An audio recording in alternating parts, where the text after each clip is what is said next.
ជីវិតយើងដូចជាអ្នកឡើងថ្នោតអញ្ចឹងអ្នកឡើងថ្នោតនៅពេលដែលគេឡើងដល់ចុងហើយគេចង់ទះដៃច្រៀងរាំបែបណាក៏បានដែរតែនៅពេលដែលយើងកំពុងតែឡើងដល់ពាក់កណ្ដាលដើមហ៊ានទៅទះដៃច្រៀងរាំដូចគេច្បាស់ណាស់នឹងធ្លាក់មកដីស្លាប់មិនខាន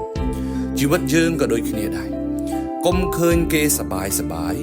ឃើញគេហឺហាឃើញគេសោយសុខទៅហក់លោតសោយសុខហឺហាតាមគេពេលខ្លះសភាពការជីវិតយើងអត់ដូចជីវិតគេទេវ័យយើងកំពុងប្រឹងមិនអាចយកខ្លួនទៅប្រៀបធៀបជាមួយនឹងវ័យគេកំពុងប្រមូលផលបានទេកុំជុះតាមដំរីប្រយ័ត្នខូចខ្លួនអ្នកខ្លះឃើញគេប្រឹងប្រែងឃើញគេហត់នឿយឃើញគេរៀនសូត្រឃើញគេលុតដំខ្លួនអត់យកគំរូតាមគេទេប៉ុន្តែនៅពេលដែលគេឃើញគេហឺហាឃើញគេសោយសុខចាប់ផ្ដើមយកអានឹងជាគំរូឲ្យចង់ធ្វើអញ្ចឹងដូចគេមកពេលខ្លះវាធ្វើឲ្យយើងខ្លាយជាមនុស្សធំជាងអ្វីដែលយើងខំប្រឹងចាស់ផ្ដាំថាកុំស៊ីតាមពោះកុំជុកតាមដំរីអ្នកខ្លះមុននឹងគេហឺហាមុននឹងគេសប្បាយហ្នឹងណាគេខំប្រឹងស្ទើរតែគ្មានពេលដេកទៅហើយបានគេសោយសុខដូចសពថ្ងៃនេះបានគេបានផលផ្លែទៅហើយបានជាគេហឺហាបាន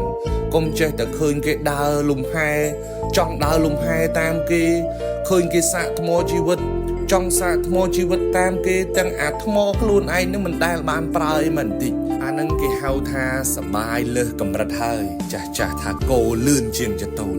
អានឹងអត់បានទេត្រូវមើលពីសភាពការជីវិតខ្លួនឯងវ័យយើងកំពុងតែប្រឹងវ័យយើងកំពុងតែបញ្ចេញកម្លាំងកុំទៅចំណែនជាមួយនឹងវ័យគេដែលកំពុងតែសោយសុខពេលខ្លះគេលំបាកច្រើនណាស់ទម្រាំតែគេបានសោយសុខអញ្ចឹងវ័យយើងកំពុងប្រឹង